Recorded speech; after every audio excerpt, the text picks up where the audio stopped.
장례식장 문이 열리며 턱시도를 입은 남자가 들어선다. 조문객들이 숨을 죽이고 바라보는 가운데 그는 바로 지호였다.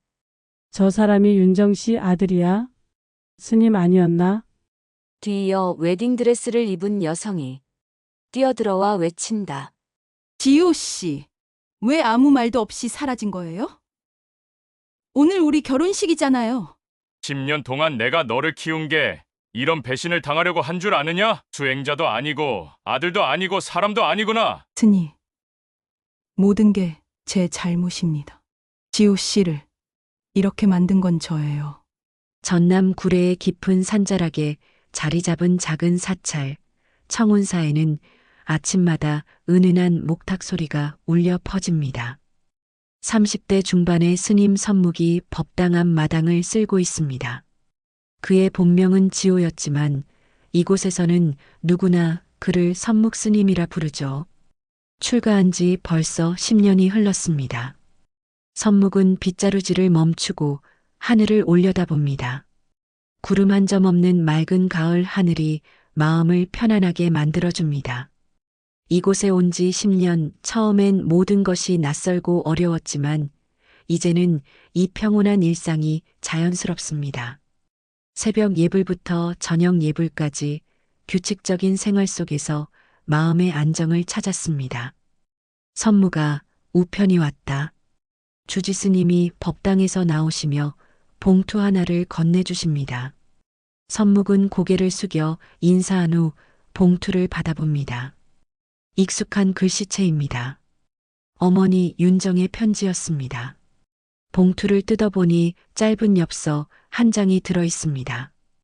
지호야, 요즘 날씨가 쌀쌀해졌는데 건강은 어떠니? 엄마는 건강검진도 잘 받고 있고 별일 없이 지내고 있다.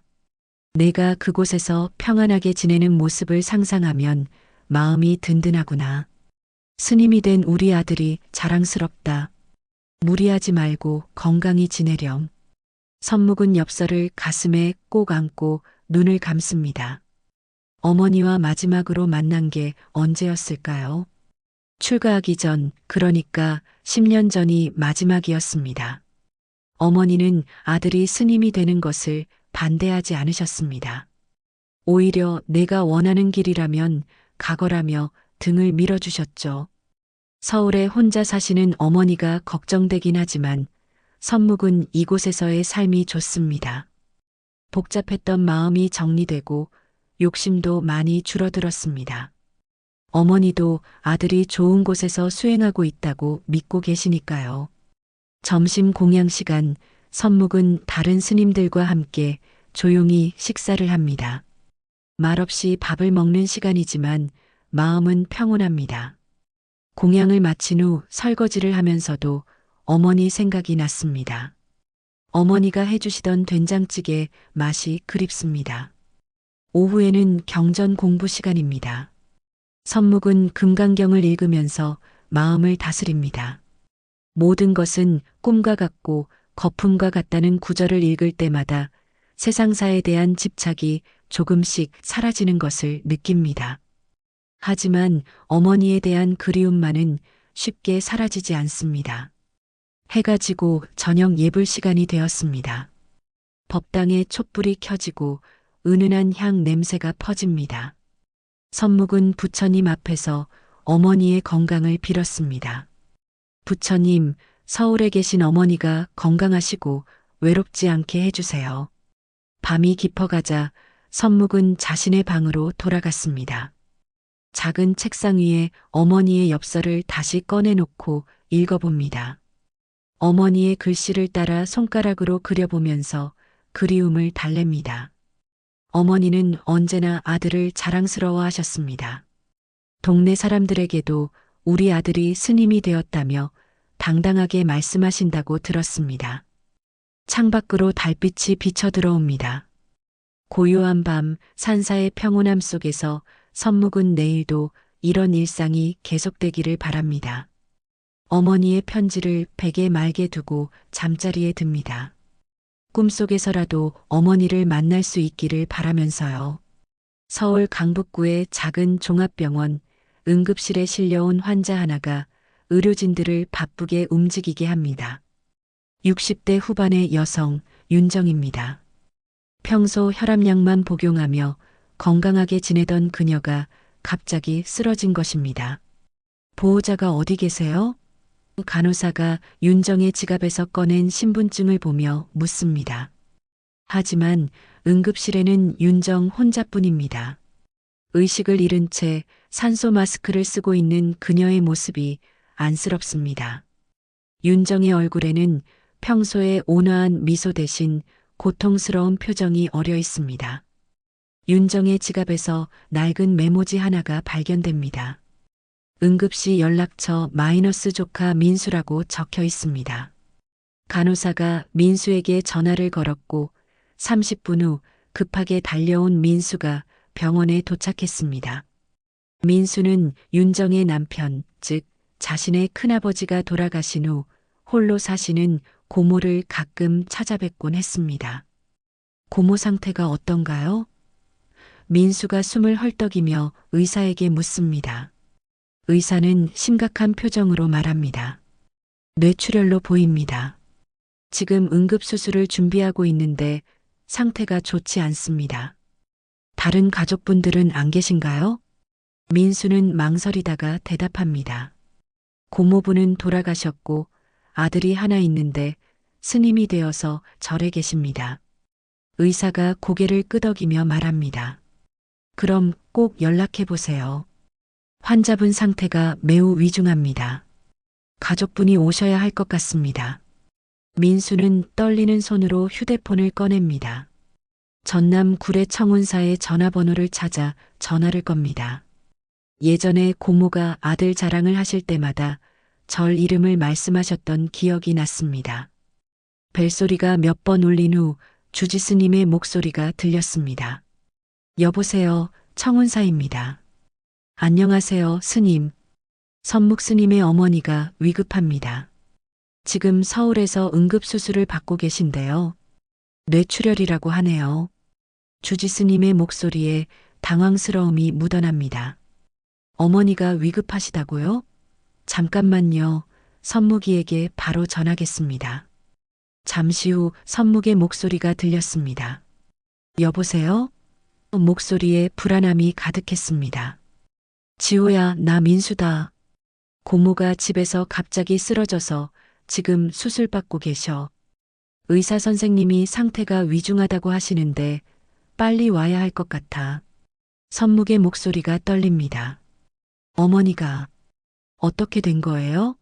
어제까지만 해도 편지를 보내주셨는데 지금 어느 병원에 계세요? 민수가 병원 이름과 정확한 상황을 설명하자 선묵은 잠시 말을 잇지 못합니다. 전화 너머로 그의 거친 숨소리가 들립니다. 그러다가 힘겹게 말합니다. 지금 당장은 나갈 수가 없습니다. 절에서 큰 법회를 앞두고 있어서 중요한 일정이. 전화 너머로 민수의 한숨소리가 들립니다. 지호야, 정말 심각해. 의사 선생님이 오늘 밤이 고비라고 하시는데 고모가 계속 너 이름만 부르고 계셔. 선묵은 주지스님을 바라봅니다. 주지스님은 엄한 표정으로 고개를 저으며 말씀하십니다. 지금은 대법회를 일주일 앞두고 있어서 절대 저를 비울 수 없다. 수행자의 도리를 생각해라. 선묵의 목소리가 더욱 작아집니다. 형, 정말 죄송하지만 지금은 저를 비울 수 없는 상황입니다. 큰 법회 준비로 모든 스님들이 정진에 들어가야 해서요. 어머니께 제 마음 꼭 전해주시고 쾌차하시면 반드시 뵙겠다고 말씀드려 주세요. 민수는 더 이상 설득할 수 없음을 깨닫고 조용히 전화를 끊었습니다. 혼자 남은 그는 중환자실 복도에서 기다릴 수밖에 없었습니다. 윤정이 평소 아들 자랑을 하실 때의 환한 표정이 떠올랐습니다. 수술이 끝난 것은 밤 11시가 넘어서였습니다. 의사가 피곤한 얼굴로 나와 말합니다. 수술은 마쳤지만 출혈량이 많아서 상태가 호전되지 않고 있습니다. 솔직히 말씀드리면 오늘 밤이 매우 중요합니다. 윤정은 중환자실에서 의식을 찾지 못한 채 인공호흡기에 의존하며 하루하루 버텨나갔습니다. 민수는 매일 새벽부터 병원을 찾아와 간병을 도왔습니다. 간호사들도 민수의 정성에 감동받아 특별히 신경 써주었습니다. 사흘째 되는 날 오전, 기적처럼 윤정이 잠깐 의식을 찾았습니다. 산소 마스크 너머로 희미하게 들리는 목소리였습니다. 지호는, 우리 지호는 왔나? 윤정의 첫 마디였습니다. 아들에 대한 그리움이 가득한 목소리였습니다. 민수는 차마 진실을 말할 수 없어 그저 손을 꼭 잡아줄 뿐이었습니다. 고모, 지호는 절에서 아주 중요한 법회 준비를 하고 있어서 곧 올 거예요. 고모 생각을 많이 하고 있어요. 윤정은 희미하게 미소 지으며 중얼거렸습니다. 그래, 우리 지호는 착한 아이야. 스님이 되어서 부처님 일하느라 바쁘겠지. 그리고 다시 깊은 잠에 빠져들었습니다. 그날 저녁 8시 윤정의 상태가 급격히 나빠졌습니다. 심전도 기계에서 불규칙한 경보음이 울리기 시작했습니다. 의료진이 분주하게 응급처치를 했지만 상황은 호전되지 않았습니다. 결국 윤정은 아들의 얼굴을 보지 못한 채 조용히 숨을 거두었습니다. 임종 순간까지 그녀는 작은 목소리로 지호야라는 이름을 불렀습니다. 민수는 눈물을 참으며 장례 준비를 시작했습니다. 청운사에 어머니의 부고를 알렸지만 돌아온 답은 여전히 같았습니다. 법회 일정상 참석이 어렵다는 것뿐이었습니다. 아들 없는 어머니의 장례식, 세상에 이보다 더 슬픈 일이 있을까요? 장례식장의 정적을 깨뜨리며 지호가 천천히 일어났습니다. 턱시도를 입은 그의 모습이 어머니의 영정 앞에서 더욱 초라해 보였습니다. 주지스님의 분노에 찬 시선, 수진의 애절한 눈빛, 그리고 조문객들의 당황스러운 표정들이 그를 에워쌌습니다. 지호야, 대체 무슨 일이냐? 민수가 다시 물었습니다. 지호는 입술을 떨며 어머니의 영정을 바라봤습니다. 사진 속 어머니의 환한 미소가 지금의 상황을 더욱 안타깝게 만들었습니다. 수진이 지호의 팔을 잡으며 말했습니다. 우리가 약속했잖아요. 오늘 결혼식을 올리고 새로운 시작을 하기로. 그녀의 웨딩드레스가 빈소의 국화꽃들 사이에서 이상하게 대비되었습니다. 주지스님이 한 걸음 더 다가서며 엄한 목소리로 말씀하셨습니다. 선무가, 아니 지호야. 너는 지금 무엇을 하고 있는 것이냐? 10년 동안 쌓아온 수행이 이런 것이었느냐? 지호가 고개를 숙이며 힘겹게 말했습니다. 스승님, 저는 그러나 말을 잇지 못했습니다. 어디서부터 설명해야 할지 막막했습니다. 옆집 아주머니가 수군거렸습니다. 윤정 씨가 아시면 얼마나 놀라실까. 아들이 스님인 줄 알고 그렇게 자랑하셨는데. 수진이 주지스님께 정중히 절을 올리며 말했습니다. 스님 죄송합니다. 모든 게 제 잘못입니다. 지호 씨는 저 때문에 힘든 선택을 해야 했어요. 무슨 소리냐? 주지스님의 목소리가 더욱 커졌습니다. 수행자가 어떻게 이런 일을. 그때 지호가 갑자기 무릎을 꿇으며 모든 사람들 앞에서 고백하기 시작했습니다. 모두들, 제가 말씀드리겠습니다. 모든 게 제 잘못입니다. 빈소 안이 다시 조용해졌습니다. 지호의 목소리가 떨리며 이어졌습니다. 저는 진짜 스님이 아니었습니다. 아니, 처음에는 진심으로 출가했지만. 민수가 놀란 표정으로 지호를 바라봤습니다. 무슨 말이야, 지호야? 지호가 눈물을 흘리며 계속 말했습니다. 10년 전 어머니가 아프셨을 때 저는 세상이 두려웠습니다. 책임지기 싫어서 절로 도망쳤어요. 출가라는 명목으로 현실을 피했던 거예요. 주지스님의 얼굴이 점점 굳어졌습니다. 지호가 말을 이어갔습니다. 처음 몇 년은 정말 수행에 매진했습니다. 하지만 3년 전부터 가끔 저를 몰래 나가기 시작했어요. 수진이 지호의 손을 꼭 잡으며 말했습니다. 그때 저를 만난 거죠. 서울에 볼 일이 있어서 내려왔다가 뭐라고? 주지스님이 믿을 수 없다는 표정을 지었습니다. 지호가 고개를 더욱 숙이며 참회하듯 말했습니다. 스승님 죄송합니다. 저는 절에서는 선묵스님으로 서울에서는 지호로 이중 생활을 해왔습니다. 수진을 만나고 사랑하게 되면서도 진실을 말할 용기가 없었어요. 조문객들 사이로 웅성거리는 소리가 더욱 커졌습니다. 세상에, 그럼 거짓말을 한 거네? 윤정 씨는 정말 모르셨겠다. 수진이 눈물을 흘리며 말했습니다. 저도 처음에는 지호 씨가 정말 사업하는 사람인 줄 알았어요. 스님이라는 걸 알게 된 건 6개월 전이었죠. 그런데도 결혼하려고 했단 말이냐? 민수가 이해할 수 없다는 표정으로 물었습니다. 지호가 고개를 끄덕였습니다. 수진이 아이를 가졌다고 했을 때 저는 더 이상 도망칠 수 없었어요. 저를 떠나 정식으로 결혼하기로 했습니다. 주지스님이 분노로 떨리는 목소리로 말씀하셨습니다. 그래서 오늘 법회를 핑계로 어머니 임종도 지키지 않았다는 말이냐? 지호가 울면서 대답했습니다. 어머니가 위급하다는 연락을 받았을 때 저는 결혼식장에 있었어요.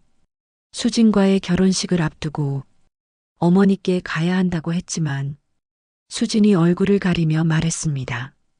제가 말렸어요. 오늘 결혼식을 올리지 않으면 모든 게 끝날 것 같아서. 그래서 어머니의 마지막을 포기했다는 거냐? 민수의 목소리에 분노가 섞였습니다. 지호가 바닥에 엎드리며 울었습니다. 죄송합니다. 정말 죄송합니다. 결혼식을 하던 중에 어머니가 돌아가셨다는 연락을 받았어요. 그 순간 모든 게 무너졌습니다. 주지스님이 한숨을 깊게 쉬며 말씀하셨습니다. 그래서 신랑 차림으로 여기 온 것이구나. 수진이 웨딩드레스 자락을 만지며 말했습니다. 저희는 결혼식을 중단하고 바로 여기로 왔어요. 하지만 모든 게 너무 늦었죠. 빈소 안의 모든 사람들이 이 충격적인 진실 앞에서 할 말을 잃었습니다. 지호는 어머니도 속이고 절의 스님들도 속이고 수진도 속이며 살아왔던 것입니다. 옆집 아주머니가 한숨을 쉬며 말했습니다. 윤정 씨가 정말 불쌍해라. 마지막까지 아들을 자랑스러워 하셨는데 지호가 어머니의 영정 앞에서 오열했습니다. 어머니, 죄송해요. 정말 죄송해요. 어머니가 그렇게 자랑스러워하신 아들이 이런 사람이었어요. 주지스님이 지호를 내려다보며 차가운 목소리로 말씀하셨습니다. 너는 이제 더 이상 우리 절의 사람이 아니다. 스스로 법복을 벗었으니 스스로 책임져라. 수진이 지호를 일으키려 했지만 지호는 계속 바닥에 엎드려 있었습니다. 어머니의 마지막을 지키지 못한 죄책감과 모든 사람을 속였던 죄책감이 그를 짓눌렀습니다. 장례식장은 충격과 슬픔 그리고 분노가 뒤섞인 혼란 속에 빠져 있었습니다. 턱시도를 입은 지호와 웨딩드레스를 입은 수진 그리고 어머니의 영정이 만들어낸 이 기괴한 장면은 모든 사람의 마음을 아프게 했습니다. 장례식장의 무거운 침묵 속에서 지호가 천천히 고개를 들었습니다. 눈물로 범벅이 된 얼굴로 어머니의 영정을 바라보며 떨리는 목소리로 말하기 시작했습니다. 제가 모든 걸 말씀드리겠습니다. 지호의 목소리가 빈소 전체에 울려 퍼졌습니다. 저는 진짜 스님이 아니었습니다. 주지스님의 얼굴이 순간 굳어졌습니다. 조문객들도 모두 숨을 죽이고 지호를 바라봤습니다. 10년 전 어머니가 병약하셨을 때 저는 모든 게 두려웠어요. 책임져야 할 것들이 너무 많았고 그래서 도망쳤습니다. 출가라는 명분으로요. 민수가 믿을 수 없다는 표정으로 지호를 바라봤습니다. 도망쳤다고? 지호가 고개를 끄덕이며 말했습니다. 처음에는 정말 수행에 매진했어요. 하지만 3년 전부터 몰래 절을 나가기 시작했습니다. 뭐라고? 주지스님이 분노로 떨리는 목소리로 외쳤습니다. 수진이 지호의 손을 꼭 잡으며 말했습니다. 그때 저를 만난 거예요. 서울에서요.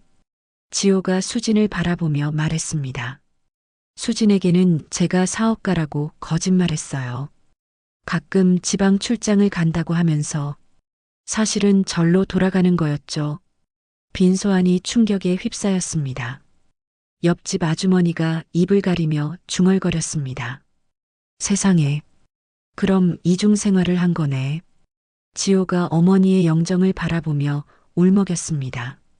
절에서는 선묵스님으로, 서울에서는 지호로 양쪽 모두를 속이며 살았어요. 어머니는 아무것도 모르시고 아들이 스님 된 걸 자랑스러워 하셨죠. 민수가 분노로 떨리는 목소리로 말했습니다. 고모가 얼마나 자랑스러워 하셨는지 알아? 동네 사람들에게 맨날 우리 아들이 스님이라고. 그런 어머니를 보면서도 저는 거짓말을 계속했어요. 지호가 바닥에 무릎을 꿇으며 말했습니다. 더 큰 거짓말로 덮으면서요. 수진이 눈물을 흘리며 말했습니다. 6개월 전에 제가 알게 되었어요. 지호 씨가 정말로는 스님이라는 걸요. 하지만 이미 늦었어요. 왜 늦었다는 거냐? 주지 스님이 날카롭게 물으셨습니다.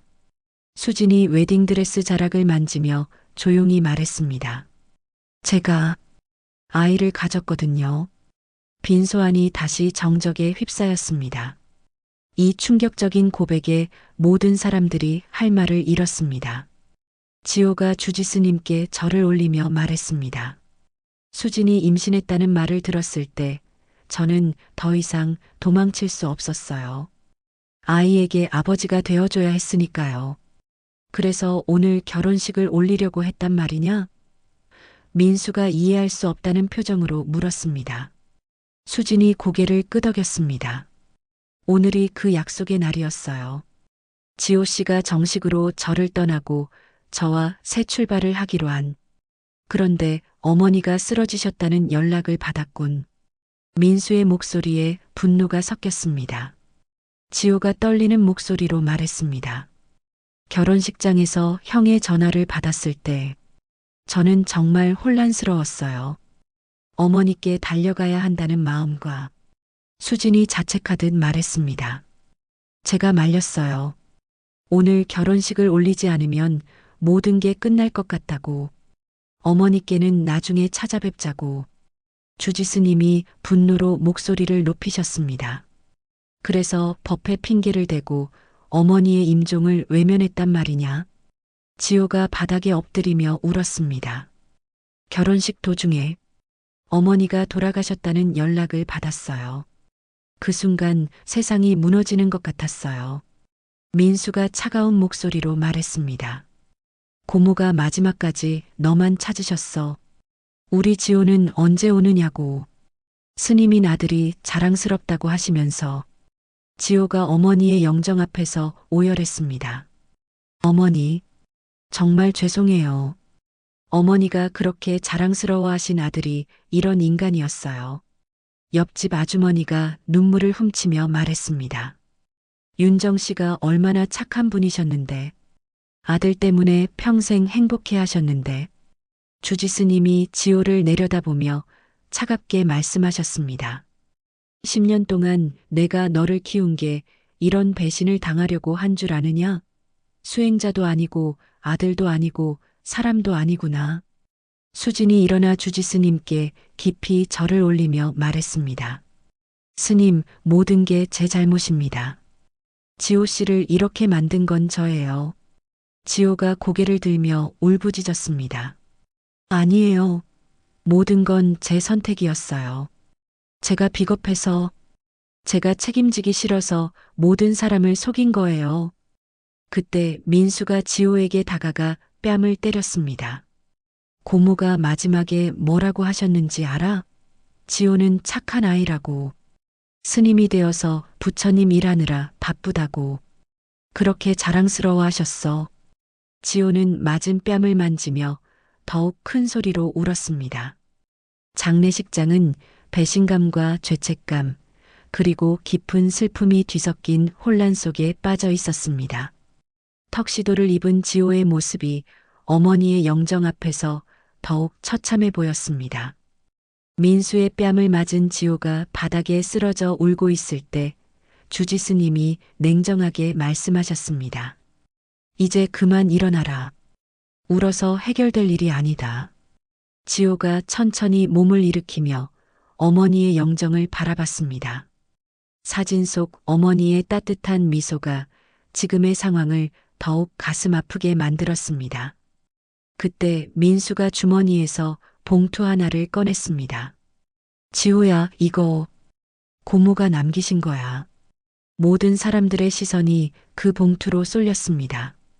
뭔가요? 수진이 조심스럽게 물었습니다. 민수가 봉투를 열어 보이며 말했습니다. 고모가 미리 써두신 유서예요. 병원에서 찾은 거예요. 지호의 얼굴이 창백해졌습니다. 어머니가 유서를? 민수가 고개를 끄덕이며 편지를 꺼냈습니다.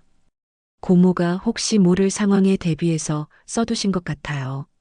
지호에게 주라고 하셨어요. 지호가 떨리는 손으로 편지를 받았습니다. 어머니의 친숙한 글씨체가 눈에 들어왔습니다. 지호는 편지를 읽기 시작했고 곧 목소리가 떨리기 시작했습니다. 지호야. 지호가 편지를 읽어 내려가기 시작했습니다. 엄마가 이 편지를 쓰는 건 혹시나 해서야. 나이가 드니까 언제 무슨 일이 생길지 모르잖니. 빈소 안의 모든 사람들이 숨을 죽이고 들었습니다. 지호의 목소리가 더욱 떨렸습니다. 내가 스님이 된 지도 벌써 10년이 흘렀구나. 처음에는 섭섭했지만 이제는 정말 자랑스럽다. 우리 지호가 부처님 일을 하며 많은 사람들을 구제하고 있다고 생각하니까. 지호가 잠시 말을 멈췄습니다. 어머니의 글을 계속 읽기가 너무 고통스러웠습니다. 수진이 지호의 어깨에 손을 올리며 말했습니다. 계속 읽어봐요. 지호가 울먹이는 목소리로 계속 읽었습니다. 지호야, 엄마는 내가 어떤 삶을 살더라도 너를 사랑한다. 내가 출가한 것도 돌아오지 않는 것도 다 너의 길이라고 믿어. 주지스님의 표정이 복잡해졌습니다. 분노보다는 안타까움이 더 크게 느껴졌습니다. 하지만 지호야, 한 가지만은 꼭 기억해라. 지호의 목소리가 더욱 떨렸습니다. 너를 믿는 사람들의 마음을 배신하지는 말아라. 사람은 완벽하지 않아도 되지만 진실해야 한다. 이 말을 읽는 순간 지호가 무너져 내렸습니다. 편지가 바닥에 떨어지고 지호는 어머니의 영정 앞에서 오열했습니다. 민수가 편지를 주워 계속 읽었습니다. 엄마가 가장 걱정하는 건 내가 혼자라는 거야. 좋은 사람을 만나서 행복하게 살았으면 좋겠어. 스님이든 아니든 상관없어. 내가 진심으로 사랑하는 사람과 함께라면. 수진이 눈물을 흘리며 지호를 바라봤습니다. 어머니는 아들이 사랑하는 사람과 함께하기를 바라셨던 것입니다. 민수가 마지막 부분을 읽었습니다. 지호야, 엄마는 내가 행복하기만 하면 돼. 다만 거짓말로 사는 삶은 너 자신도 불행하게 만들 거야. 용기를 내서 진실한 삶을 살아라. 그게 엄마의 마지막 부탁이다. 편지가 끝나자 빈소 안은 깊은 침묵에 휩싸였습니다. 어머니의 마지막 메시지가 모든 사람의 마음을 울렸습니다. 지호가 편지를 다시 받아들고 어머니의 글씨를 쓰다듬었습니다. 어머니는 모든 걸 아셨던 건가요? 주지스님이 한숨을 깊게 쉬며 말씀하셨습니다. 어머니는 아들을 누구보다 잘 아시는 분이셨겠지. 수진이 지호 옆에 무릎을 꿇으며 말했습니다. 지호 씨, 어머니께서는 당신이 행복하기를 바라셨어요. 거짓말 속에서가 아니라 진실 속에서요. 지호가 수진을 바라보며 눈물을 흘렸습니다. 수진아, 미안해. 너까지 이 거짓말 속에 끌어들여서. 수진이 고개를 저으며 말했습니다. 아니에요. 저도 알면서도 당신을 놓지 못했어요. 저도 진실하지 못했죠. 민수가 두 사람을 바라보며 말했습니다. 고모가 마지막에 하신 말씀이 있어요.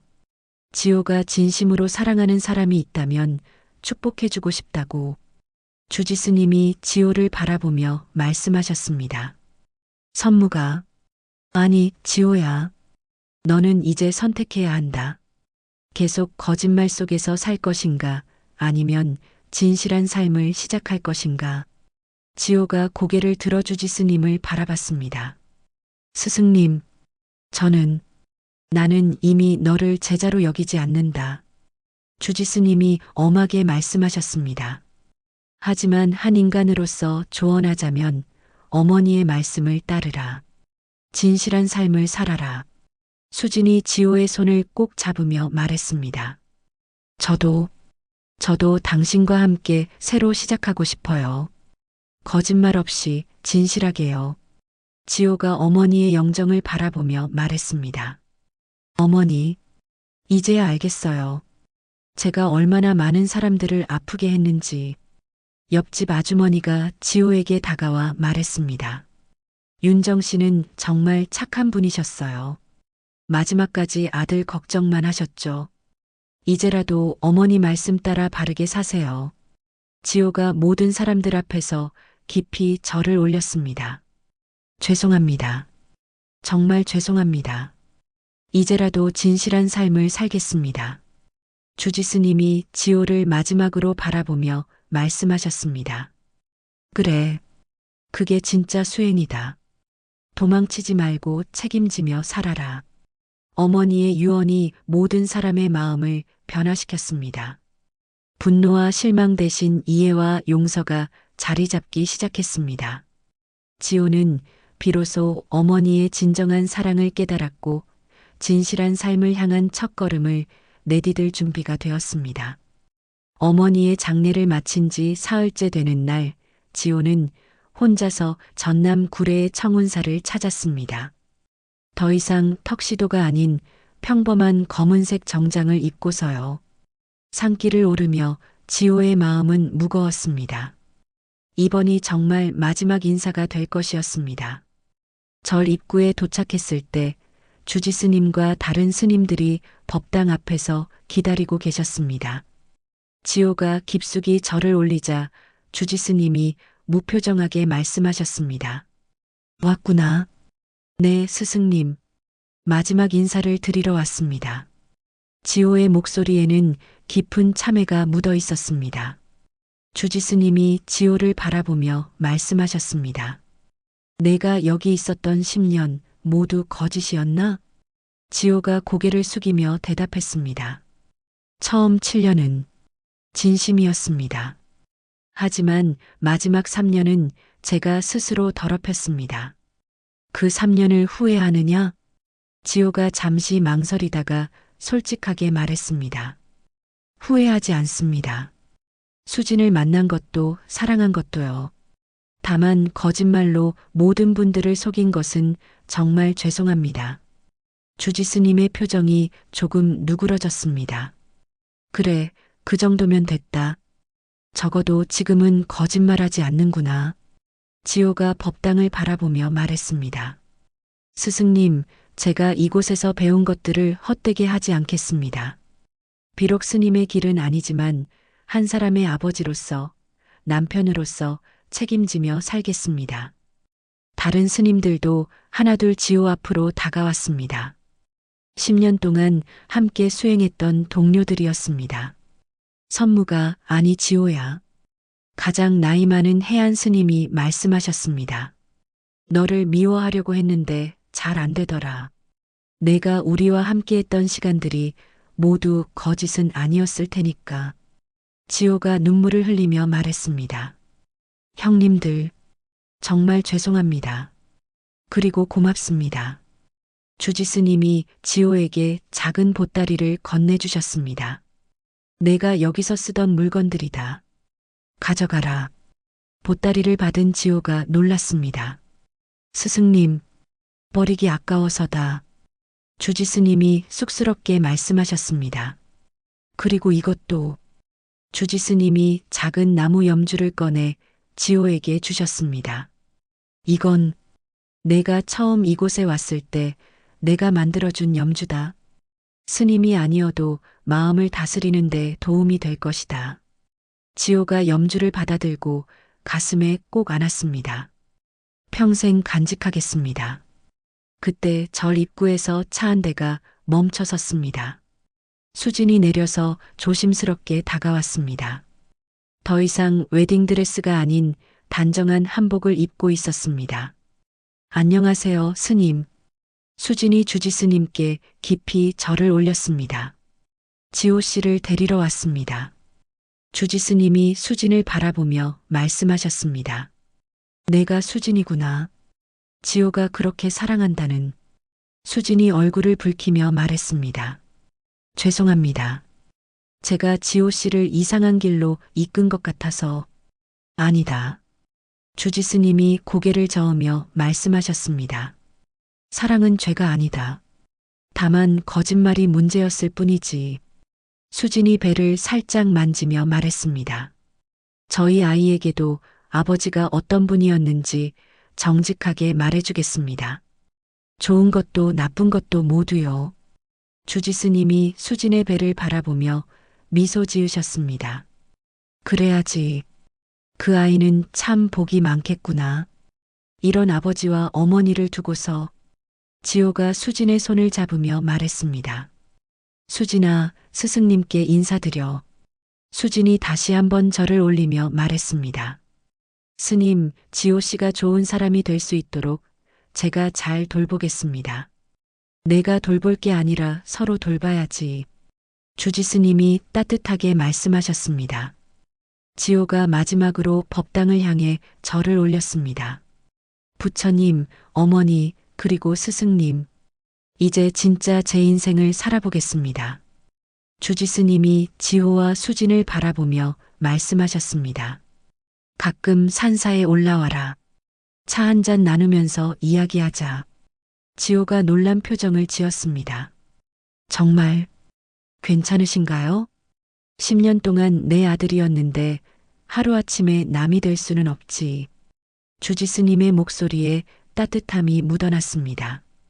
해안 스님이 웃으며 말씀하셨습니다. 우리도 가끔 세상 구경하러 내려갈 테니까 맛있는 차 준비해놔라. 수진이 감격하며 말했습니다. 정말 감사합니다. 저희가 차를 배워서 좋은 차 대접해 드릴게요. 지호와 수진이 절을 떠날 때 모든 스님들이 나와서 배웅해 주셨습니다. 지호는 차 안에서 뒤돌아보며 절을 바라봤습니다. 10년간 살았던 곳, 도망쳤던 곳, 그리고 이제는 진실로 작별하는 곳이었습니다. 후회되지 않아요? 수진이 조심스럽게 물었습니다. 지호가 수진의 손을 꼭 잡으며 말했습니다. 전혀요. 이제야 진짜 시작인 것 같아요. 차가 산길을 내려가면서 지호는 마음속으로 다짐했습니다. 더 이상 도망치지 않겠다고, 책임지며 살겠다고, 어머니가 바라셨던 진실한 사람이 되겠다고요. 청운사의 저녁 종소리가 산 전체에 울려 퍼졌습니다. 그 소리는 지호의 새로운 시작을 축복하는 것 같았습니다. 스님이 아닌 한 사람의 남자로서, 아버지로서, 그리고 진실한 인간으로서의 새로운 여정이 시작되었습니다. 어머니의 장례가 끝난 지 6개월이 흘렀습니다. 서울 강북구의 조용한 골목에 자리 잡은 작은 찻집 윤정에서는 은은한 차 향이 퍼져 나오고 있었습니다. 지호와 수진이 함께 시작한 새로운 삶의 터전이었습니다. 찻집 이름은 어머니의 이름을 따서 지었습니다. 지호는 매일 아침 어머니의 사진 앞에 차를 올리며 하루를 시작했습니다. 어머니, 오늘도 잘 부탁드려요. 지호가 사진 속 어머니의 환한 미소를 바라보며 인사했습니다. 이제는 죄책감보다 감사함이 더 컸습니다. 찻집 안쪽에서 수진이 배를 두드리며 나왔습니다. 임신 8개월이 된 그녀의 모습이 더욱 아름다워 보였습니다. 지호 씨, 손님 오셨어요. 수진이 따뜻하게 미소 지으며 말했습니다. 지호가 돌아보니 청운사의 해안 스님과 다른 스님 한 분이 찻집 문을 열고 들어오고 계셨습니다. 어서 오세요. 지호가 반갑게 인사했습니다. 정말 와주실 줄 몰랐어요. 해안 스님이 웃으며 말씀하셨습니다. 약속했잖아. 맛있는 차 마시러 온다고. 찻집은 아담하지만 정성스럽게 꾸며져 있었습니다. 한쪽 벽에는 어머니 윤정의 사진이 걸려 있고 그 옆에는 진실한 삶이라고 쓰인 지호의 글씨가 액자에 담겨 있었습니다. 지호가 차를 우리며 말했습니다. 처음에는 뭘 해야 할지 막막했어요. 그런데 수진이가 차를 좋아하는 걸 보고 함께 배우기 시작했죠. 마음을 비우고 하는 일은 다 통하는 법이니까. 스님이 차를 한 모금 마시며 말씀하셨습니다. 그때 찻집 문이 열리며 민수가 들어왔습니다. 손에는 꽃다발을 들고 있었습니다. 지호야, 오늘 고모 6개월 제사라서 꽃 사왔어. 민수가 어머니 사진 앞에 꽃을 놓으며 말했습니다. 고마워, 형. 지호가 고개를 끄덕였습니다. 해안 스님이 지호를 바라보며 물으셨습니다. 요즘 어떻게 지내느냐? 지호가 진솔하게 대답했습니다. 가장 큰 변화는 거짓말을 하지 않는 거예요. 아무리 작은 일이라도 솔직하게 말하려고 해요. 그게 어머니의 마지막 부탁이기도 했고요. 수진이 지호의 손을 잡으며 말했습니다. 지호 씨가 매일 어머니께 인사드리고 정성스럽게 차를 우리는 모습을 보면서 정말 변했다는 걸 느꼈어요. 그때 옆집 아주머니가 들어오셨습니다. 어머니의 장례식에 왔던 바로 그분이었습니다. 지호야, 수진아. 아주머니가 어머니 사진을 바라보며 말씀하셨습니다. 윤정 씨가 정말 좋아하실 거야. 아들이 이렇게 자라고 있는 모습 보시면. 민수가 수진의 배를 보며 말했습니다. 아이는 언제 태어나냐? 수진이 배를 쓰다듬으며 말했습니다. 다음 달이에요. 이름은 윤서로 지었어요. 할머니 이름에서 따온 거예요. 해안 스님이 미소 지으며 말씀하셨습니다. 좋은 이름이구나. 할머니가 정말 기뻐하실 것이다. 바로 그때 수진이 갑자기 배를 움켜잡으며 아파하기 시작했습니다. 아, 아파요. 수진아. 지호가 놀라며 수진을 부축했습니다. 병원 가야겠어요. 수진이 숨을 헐떡이며 말했습니다. 민수가 재빨리 차를 가져오겠다고 나섰고 모든 사람들이 긴장했습니다. 지호가 수진을 안고 병원으로 향했습니다. 6개월 전 어머니를 잃었던 그 병원이었지만 이번에는 새로운 생명을 맞이하러 가는 길이었습니다. 몇 시간 후 건강한 아기의 울음소리가 병실에 울려 퍼졌습니다. 지호는 작은 딸을 품에 안고 눈물을 흘렸습니다. 윤서야, 아빠야. 지호가 아기에게 속삭였습니다. 할머니처럼 착하고 진실한 사람이 되렴. 수진이 지호와 아기를 바라보며 지친 목소리로 말했습니다. 지호 씨, 정말 좋은 아빠가 될 것 같아요. 지호가 창밖을 바라보며 어머니께 말했습니다. 어머니, 손녀 예쁘죠? 윤서가 어머니를 닮아서 마음씨 착한 아이로 자랄 거예요. 그때 병실 문이 열리며 주지스님이 들어오셨습니다. 손에는 작은 선물 상자를 들고 계셨습니다. 축하한다. 주지스님이 아기를 바라보며 미소 지으셨습니다. 새 생명이 왔구나. 지호가 놀라며 일어났습니다. 스승님, 어떻게? 혜안이가 연락했다. 주지스님이 선물 상자를 건네며 말씀하셨습니다. 이건 내가 어렸을 때 쓰던 염주다. 윤서에게 물려주거라. 지호가 감격하며 선물을 받았습니다. 스승님, 정말 감사합니다. 주지스님이 아기를 바라보며 말씀하셨습니다. 이 아이는 참 복이 많겠구나. 할머니의 사랑과 아버지의 참회, 그리고 어머니의 정성을 모두 받고 자랄 테니까. 지호가 아기를 안고 어머니의 사진이 보이는 창문 쪽으로 갔습니다. 어머니, 제가 드디어 찾았어요. 도망치지 않는 삶을요. 윤서와 수진이와 함께 진실하게 살겠어요. 병실에 따뜻한 햇살이 비쳐 들어왔습니다.